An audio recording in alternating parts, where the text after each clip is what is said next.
Hi hello guys, welcome back to Aadya colourful. ನಾನು Suma. Friends, ಇವತ್ತಿನ ವಿಡಿಯೋದಲ್ಲಿ ಒಂದು ಸ್ವೀಟ್ ರೆಸಿಪಿನ ನಿಮ್ಮ ಜೊತೆ ಶೇರ್ ಮಾಡ್ತಾ ಇದ್ದೀನಿ. ಇಷ್ಟು ರುಚಿಯಾದ ಕೊಬ್ಬರಿ ಮಿಠಾಯಿನ ಒಂದ್ಸಲ ಮಾಡಿ ತಿಂದರೆ ಮತ್ತೆ ತಿನ್ನಬೇಕು ಅನಿಸುತ್ತೆ. ಅಷ್ಟು ಟೇಸ್ಟಿಯಾಗಿರೋವಂತಹ ಈಸಿಯಾಗಿರೋವಂತಹ ತೆಂಗಿನಕಾಯಿ ಬರ್ಫಿನ ಇವತ್ತು ನಾನು ನಿಮ್ಮ ಜೊತೆ ಶೇರ್ ಮಾಡ್ತಾ ಇದ್ದೀನಿ. ಸೊ ಈ ಒಂದು ಬರ್ಫಿ ಮಾಡೋದಕ್ಕೆ ಮೊದಲನೇದಾಗಿ ನಾವು ಕಾಯಿಯನ್ನು ತಗೋಬೇಕು. ಸೊ ನೋಡ್ತಿದ್ದೀರಲ್ಲ, ಈ ಥರ ಸ್ವಲ್ಪ ಹಣ್ಣಾಗಿರೋವಂತಹ ಕಾಯಿ, ಅಂದರೆ ಸ್ವಲ್ಪ ಬಲ್ತಿರೋಂತಹ ಕಾಯಿ, ಕೊಬ್ಬರಿಗೆ ಬರೋವಂತಹ ಕಾಯಿನ ನಾವು ತಗೋಬೇಕಾಗುತ್ತೆ.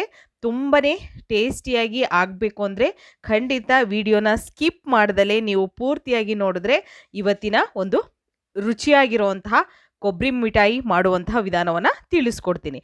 ಓಕೆ, ಸೊ ಈಗ ಮೊದಲನೇದಾಗಿ ಮತ್ತೆ ನಾನಿಲ್ಲಿ 2 ಕಾಯಿಯನ್ನು ತೊಗೊಂಡಿದ್ದೀನಿ. ಸೊ ಇಲ್ಲಿ ನಿಮಗೆ ತೋರಿಸ್ತಾ ಇರೋದು 1 ಕಾಯಿ ಅಷ್ಟೇ. 2 ಕಾಯಿ ಹೋಳನ್ನು ನಾನು ತುರಿದು ಈ ಥರ ರೆಡಿ ಮಾಡಿ ಇಟ್ಕೊಂಡಿದ್ದೀನಿ. ಸೊ ಫ್ರೆಂಡ್ಸ್, ನೀವ್ಯಾರಾದ್ರೂ ಫಸ್ಟ್ ಟೈಮ್ ನನ್ನ ಚಾನಲ್ಗೆ ವಿಸಿಟ್ ಮಾಡಿದರೆ ಪ್ಲೀಸ್ ಚಾನಲ್ನ ಸಬ್ಸ್ಕ್ರೈಬ್ ಮಾಡ್ಕೊಳ್ಳಿ, ಹಾಗೆ ಲೈಕ್ ಮಾಡಿ ಮತ್ತು ಶೇರ್ ಮಾಡಿ ಫ್ರೆಂಡ್ಸ್. ಈಗ ನೋಡಿ, ಈ ಥರ ಕಾಯಿಯನ್ನು ತುರಿದು ಇಟ್ಕೋಬೇಕು. ನಾವು ಜಾಸ್ತಿ ಕಾಯಿಯನ್ನು ತುರಿದ್ರೆ ಅದರಲ್ಲಿರುವಂಥ ಕಪ್ಪು ಭಾಗ ಅದು ಕೊಬ್ಬರಿಗೆ ಬೀಳುತ್ತೆ. ಸೊ ಹಾಗಾಗಿ ಸ್ವಲ್ಪ ನಾವು ಕಾಯಿ ಇದ್ದ ಹಾಗೆ ನೋಡ್ರಿ, ಈ ರೀತಿ ನಾವು ಕಾಯಿಯನ್ನು ತುರ್ಕೋಬೇಕು. ಸೊ ಚಿಪ್ಪಿನಲ್ಲಿ ಇನ್ನೂ ಸ್ವಲ್ಪ ಕಾಯಿ ಉಳ್ಕೋಬೇಕು. ಆ ರೀತಿ ತುರಿದು ನಾನು ರೆಡಿ ಮಾಡಿ ಇಟ್ಕೊಂಡಿದ್ದೀನಿ. ಇಲ್ಲ ಸ್ವಲ್ಪ ಕಪ್ಪಿದ್ರೂ ಪರವಾಗಿಲ್ಲ, ನಡೆಯುತ್ತೆ ಅನ್ನೋದಾದರೆ ನೀವು ಪೂರ್ತಿ ತುರಿದು ಇಟ್ಕೋಬೋದು. ಇಲ್ಲಿ ನಾನು ಮಾಡ್ತಿರೋ ಅಂತಹದ್ದು ಹಸಿ ಕಾಯಿಯಿಂದ ಮಾಡುವಂತಹ ಬರ್ಫಿ. ಸೊ ಖಂಡಿತ ನಾನು ಈ ಒಂದು ಕಾಯಿ ಬರ್ಫಿನ ಫಸ್ಟಿಗೆ ನಾನು ಶೇರ್ ಮಾಡಿದ್ದೀನಿ. ಆದರೆ ಈ ಒಂದು ಬರ್ಫಿ ಮಾಡ್ತಿರೋದು ಅದಕ್ಕಿಂತ ಡಿಫ್ರೆಂಟ್ ಸ್ಟೈಲಲ್ಲಿ, ಹಾಗೆ ಟೇಸ್ಟು ಕೂಡ ಸೂಪರ್ ಟೇಸ್ಟನ್ನು ಕೊಡುತ್ತೆ ಅಂತ ಹೇಳ್ಬೋದು. ಈಗ ಒಂದು ಜಾರಿಗೆ ನಾವು ಕಾಯಿಯನ್ನು ಹಾಕ್ಕೊಳ್ಳೋಣ. ತುರಿದಿರೋಂತಹ ಕಾಯಿಯನ್ನು ನಾನು ಹಾಕ್ಕೊಳ್ತಾ ಇದ್ದೀನಿ. ಅದನ್ನು ಈ ರೀತಿ ಪೌಡರ್ ಥರ ಮಾಡ್ಕೊಂಬರ್ಬೇಕು. ಈ ರೀತಿಯಾಗಿ ನಾವು ಕಾಯಿ ತುರಿನೆಲ್ಲ ಪೌಡರ್ ಮಾಡಿ ಒಂದು ಬೌಲಿಗೆ ಫಸ್ಟು ಹಾಕ್ಕೊಳ್ಳೋಣ. ತುಂಬಾ ಈಸಿಯಾಗಿ ಮಾಡುವಂತಹ ಒಂದು ಸ್ವೀಟ್ ಇದು. ಹಾಗೆ ಈಗ ದೀಪಾವಳಿ ಹಬ್ಬ ಕೂಡ ಬರ್ತಾ ಇದೆ.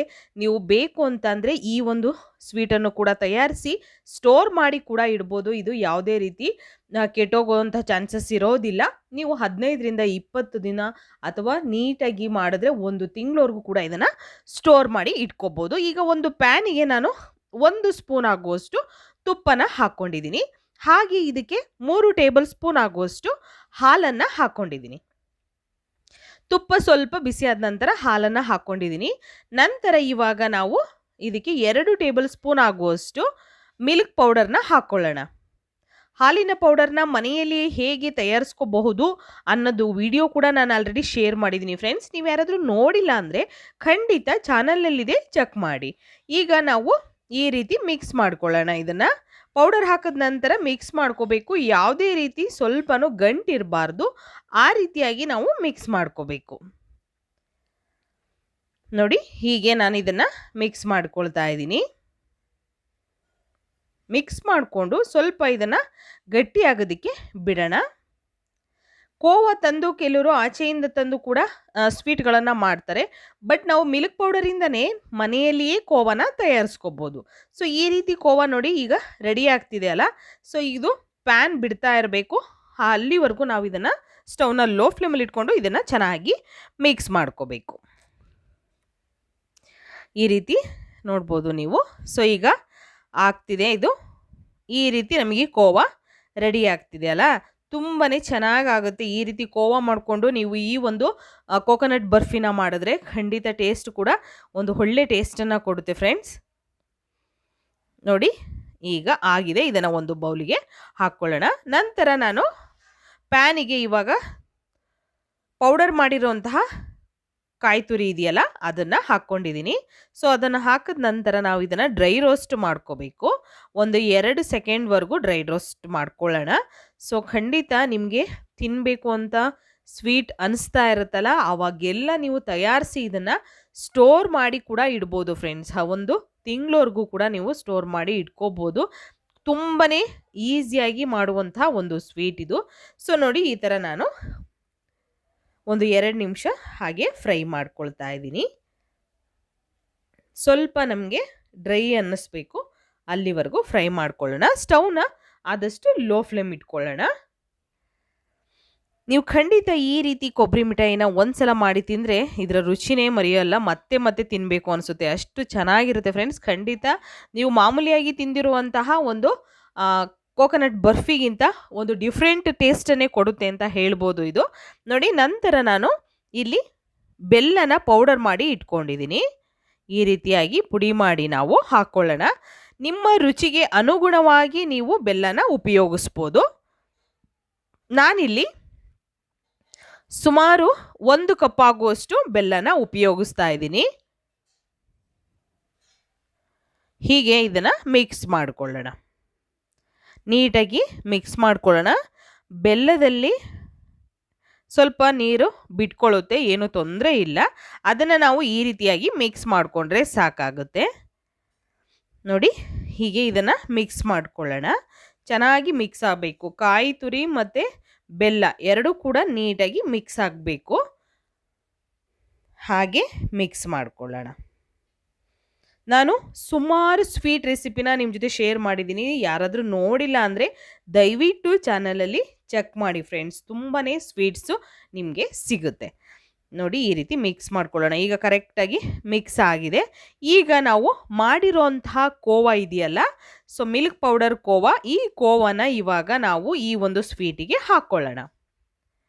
ಹೀಗೆ ಇದನ್ನು ಕೈಯಿಂದನೇ ಸ್ವಲ್ಪ ನಾನು ಮ್ಯಾಶ್ ಮಾಡ್ತಾ ಹಾಕ್ಕೊಳ್ತಾ ಇದ್ದೀನಿ. ಹೀಗೆ ಹಾಕಿದ ನಂತರ ಇದಕ್ಕೆ 1 ಸ್ಪೂನ್ ಆಗುವಷ್ಟು ತುಪ್ಪನ ಹಾಕ್ಕೊಳ್ಬೇಕು. ಒಂದ್ಸಲ ಮಿಕ್ಸ್ ಮಾಡ್ಕೊಳ್ಳೋಣ. ಫಸ್ಟ್ ನೀಟಾಗಿ ಮಿಕ್ಸ್ ಮಾಡ್ಕೊಳ್ಳೋಣ. ಕೋವಾ ಮತ್ತು ಈ ಒಂದು ಸ್ವೀಟು ಎರಡು ಕೂಡ ಚೆನ್ನಾಗಿ ಮಿಕ್ಸ್ ಆಗೋ ಹಾಗೆ ಮಿಕ್ಸ್ ಮಾಡ್ಕೊಳ್ಳೋಣ. ನಂತರ ಈಗ ಇದಕ್ಕೆ ತುಪ್ಪನ ಹಾಕ್ಕೊಳ್ಳೋಣ. ತುಪ್ಪ ಹಾಗೆ ಮತ್ತು ನಾನು ಏಲಕ್ಕಿ ಪೌಡರ್ ಕೂಡ ಹಾಕ್ಕೊಳ್ತಾ ಇದ್ದೀನಿ. ಅಕಸ್ಮಾತ್ ನೀವು ಏಲಕ್ಕಿನೇ ಹಾಕ್ಕೊಳ್ಳೋದಾದರೆ ಕಾಯಿನ ಪೌಡರ್ ಮಾಡ್ತಿರಲ್ಲ, ಅವಾಗಲೇ ಏಲಕ್ಕಿ ಹಾಕ್ಕೊಂಡು ಪೌಡರ್ ಮಾಡ್ಕೋಬೋದು. ಸೊ ಏಲಕ್ಕಿ ಪೌಡರ್ನ ಹಾಕಿದ ನಂತರ 1 ಸ್ಪೂನ್ ಆಗುವಷ್ಟು ತುಪ್ಪನ ಹಾಕ್ಕೊಳ್ತಾ ಇದ್ದೀನಿ. ಇಷ್ಟನ್ನು ಹಾಕಿದ ನಂತರ ಈಗ ಚೆನ್ನಾಗಿ ಇದನ್ನು ಮಿಕ್ಸ್ ಮಾಡ್ಕೊಳ್ಳೋಣ. ಹೀಗೆ ಇದನ್ನು ಮಿಕ್ಸ್ ಮಾಡ್ಕೊಳ್ತೀನಿ ನಾನಿಲ್ಲಿ ವೈಟ್ ಬೆಲ್ಲ ಉಪಯೋಗಿಸೋರಿರೋದ್ರಿಂದ ಈ ಕಲರ್ ನಿಮಗೆ ಬಂದಿದೆ. ಸೊ ನೀವು ಸ್ವಲ್ಪ ಬ್ರೌನಿಷ್ ಕಲರ್ನ ಬೆಲ್ಲನ ಉಪಯೋಗಿಸಿರೆ ಕಲರ್ ಕೂಡ ಚೇಂಜ್ ಆಗುತ್ತೆ ಫ್ರೆಂಡ್ಸ್. ಓಕೆ, ನೋಡಿ ಈಗ, ಆದರೆ ಟೇಸ್ಟ್ ಮಾತ್ರ ಒಂದೇ ಇರುತ್ತೆ. ಬೆಲ್ಲ ಅಂದರೆ ಒಂದೇ ಥರ ಟೇಸ್ಟ್ ಇರುತ್ತೆ. ನೀವು ಬೆಲ್ಲ ಬೇಡ ಅನ್ನೋದಾದರೆ ನೀವು ಸಕ್ಕರೆ ಕೂಡ ಉಪಯೋಗಿಸ್ಬೋದು. ನೋಡಿ, ಈಗ ಕರೆಕ್ಟಾಗಿ ಆಗಿದೆ. ಸೊ ಮಿಕ್ಸ್ ಮಾಡಿದ ನಂತರ ಈಗ ರೆಡಿಯಾಗಿರೋಂತಹ ಒಂದು ಬರ್ಫಿನ ನಾವು ಒಂದು ಟ್ರೇ ತಗೊಳ್ಳೋಣ ಫಸ್ಟು. ಸೊ ಬರ್ಫಿ ಟ್ರೇ ಇದ್ದರೆ ಉಪಯೋಗಿಸಿ, ಇಲ್ಲ ಅಂತ ಅಂದರೆ ನೀವು ಮಾಮೂಲಿ ಊಟದ ತಟ್ಟೆ ಇರುತ್ತಲ್ಲ, ಸೊ ಆ ತಟ್ಟೆಯನ್ನೇ ಸ್ವಲ್ಪ ತುಪ್ಪನ ಹಾಕಿ ಗ್ರೀಸ್ ಮಾಡಿ ನೀವು ಅದರಲ್ಲೇ ಕೂಡ ಈ ಸ್ವೀಟನ್ನು ಹಾಕ್ಕೊಳ್ಬೋದು. ಹೀಗೆ ನಾನು ಗ್ರೀಸ್ ಮಾಡ್ಕೊಳ್ತಾ ಇದ್ದೀನಿ. ನಂತರ ಇವಾಗ ಸ್ವೀಟಿನ ಮಿಶ್ರಣನ ಇದಕ್ಕೆ ಹಾಕ್ಕೊಳ್ಳೋಣ. ಈ ತೆಂಗಿನಕಾಯಿ ಬರ್ಫಿನ ಒಂದ್ಸಲ ತಯಾರಿಸಿ, ಎಷ್ಟೋ ಸಲ ಹಬ್ಬಗಳಲ್ಲಿ ತುಂಬಾ ಕಾಯಿಯನ್ನು ಒಡೆದಿರ್ತೀರ, ಹಾಗೆ ಕಾಯಿ ಹೋಳುಗಳು ಉಳಿದಿರುತ್ತೆ. ಅಂಥ ಟೈಮಲ್ಲೂ ಕೂಡ ನೀವು ಈ ಒಂದು ಸ್ವೀಟನ್ನು ಮಾಡಿ ಸ್ಟೋರ್ ಮಾಡಿ ಇಟ್ಕೋಬೋದು. ತುಂಬಾ ಈಸಿಯಾಗಿ ಮತ್ತು ಮಾಡುವಂತಹ ಟೇಸ್ಟಿಯಾಗಿ ಮಾಡುವಂತಹ ಒಂದು ಕೋಕೋನಟ್ ಬರ್ಫಿ. ಸೊ ಈಗ ಈ ರೀತಿ ನಾವು ಹಾಕ್ಕೊಂಡು ಇದನ್ನು ಟ್ರೇನಲ್ಲಿ ಸಮವಾಗಿ ಮಾಡ್ಕೊಳ್ಳೋಣ. ನೋಡಿದ್ರಲ್ಲ, ಈ ರೀತಿಯಾಗಿ ನಾನು ಮಾಡ್ಕೊಳ್ತಾ ಇದ್ದೀನಿ. ಒಂದು ಶೇಪಾಗಿ ಕೊಟ್ಕೋಬೇಕು.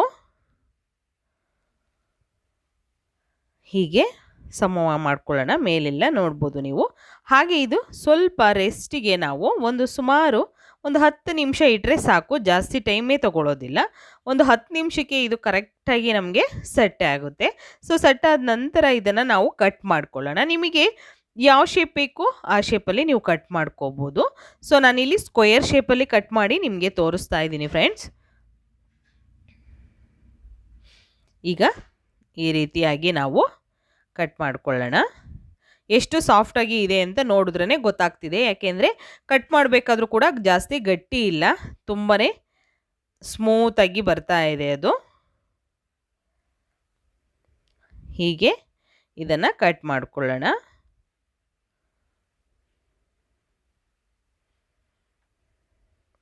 ಈಗ ಕಟ್ಟಾಗಿರುವಂತಹ ಪೀಸಸ್ನ ನಾನು ಒಂದು ತೆಗೆದು ತೋರಿಸ್ತೀನಿ. ಎಷ್ಟು ಚೆನ್ನಾಗಿ ಬಂದಿದೆ ಅಂತ ನೀವೇ ನೋಡಿ ಹೇಳ್ಬೋದು.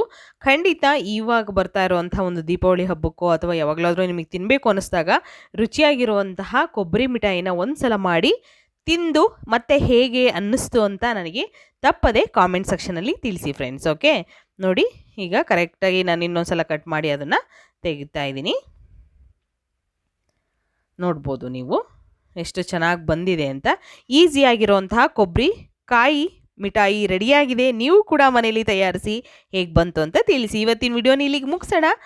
ಬಾಯ್, ಸಿ ಯು, ಟೇಕ್ ಕೇರ್.